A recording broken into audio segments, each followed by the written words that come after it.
रात के करीब 11 बज रहे थे। पूरे घर में एक गहरा सन्नाटा पसर चुका था। दिन भर की चहल पहल के बाद घर के बाकी सदस्य अपने अपने कमरों में सो चुके थे। नीलम अपने कमरे में बिस्तर पर लेटने ही वाली थी, तभी जीजू यानी समीर दबे पांव कमरे के अंदर आए।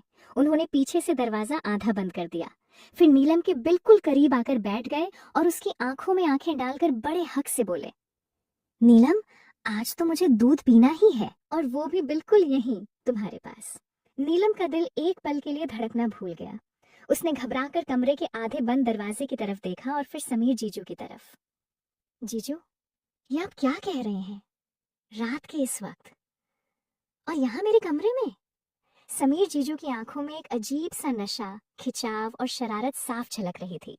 वो 2 दिनों के लिए शहर आए हुए थे और घर पर मेहमान थे। नीलम और उनके बीच हमेशा से एक हल्की फुल्की हंसी मजाक और बेझिझक बॉन्डिंग रही थी।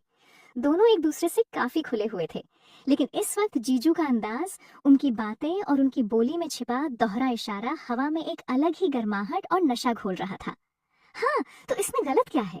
जीजू बिस्तर पर थोड़ा और करीब खिसक आए। उनके जिस्म की गर्मी अब नीलम अपनी त्वचा पर महसूस कर सकती थी। बहुत दिनों से मन था मेरा, आज जब तक मेरी ये जिद पूरी नहीं होगी, मैं इस कमरे से एक कदम भी बाहर नहीं जाने वाला। नीलम ने घबराहट में अपने नाइट सूट के दुपट्टे को कसकर संभाला। उसका दिल सीने में हथौड़े की तरह बज रहा था। कमरे की मध्यम डिम लाइट में हवा में एक अजीब सी सिरहन और गर्माहट एक साथ महसूस हो रही थी। जीजू, आप होश में तो है ना? नीलम ने अपनी थकी हुई आवाज को संभालने की कोशिश करते हुए कहा। अगर किसी ने सुन लिया या कोई आ गया तो क्या सोचेगा?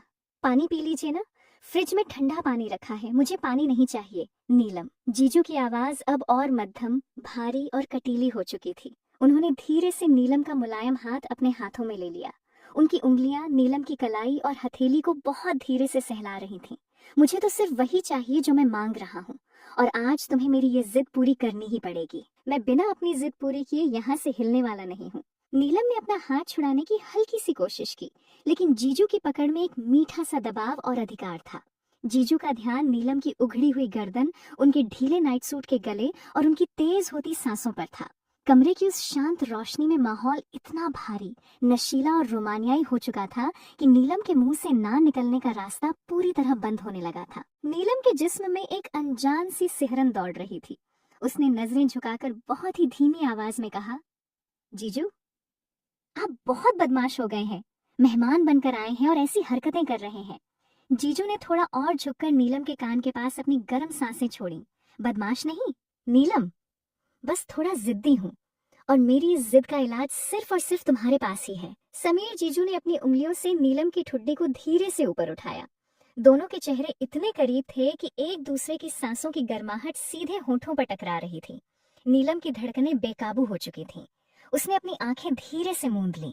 उसे लगा कि अब जो होने वाला है उसे चाहकर भी रोका नहीं जा सकता। माहौल में जिस्मानी खिंचाव अपने चरम पर था। जीजू ने बड़े प्यार और नरमी से नीलम के गुलाबी गाल पर अपने गर्म होंठ रख दिए। एक पल के लिए जैसे पूरा कमरा, समय और हवा सब कुछ थम गया। नीलम की उंगलियां खुद ब खुद जीजू की शर्ट की आस्तीन को कसकर खींच गईं। उसका दिल जोर जोर से धड़क रहा था। तभी जीजू ने एक हल्की सी नटखट मुस्कान के साथ नीलम के कान के पास झुककर बहुत ही मध्यम आवाज में फुसफुसाया, अब ज्यादा मत तड़पाओ नीलम, बहुत तेज सिरदर्द हो रहा है। जल्दी से रसोई में जाओ और मेरे लिए एक गिलास हल्दी वाला गर्म दूध बनाकर लाओ। नीलम ने झटके से अपनी आंखें खोलीं। जीजू के चेहरे पर एक बेहद शरारती, मासूम और विजयी मुस्कान तैर रही थी। नीलम को पल भर में सब समझ आ गया। जीजू उसे अपनी बातों, अपनी अदाओं और अपनी नजदीकी के जाल में फंसाकर सिर्फ चिढ़ा रहे थे और मजे ले रहे थे।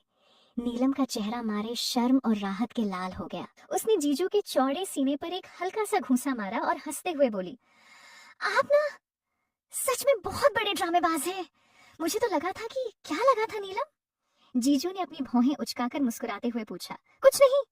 नीलम मुस्कुराती हुई बिस्तर से उठी, अपने बिखरे कपड़ों को ठीक किया और दरवाजे के पास जाकर मुड़कर बोली, बैठिए यहीं चुपचाप, आपके लिए गर्म दूध लेकर आती हूँ, जिद्दी जीजू। नीलम जब रसोई की तरफ बढ़ी तो कमरे में छोड़ी गई उस हल्की सी नजदीकी, छुअन और गर्माहट का एहसास अभी भी उसके गालों पर लाली बनकर चमक रहा था।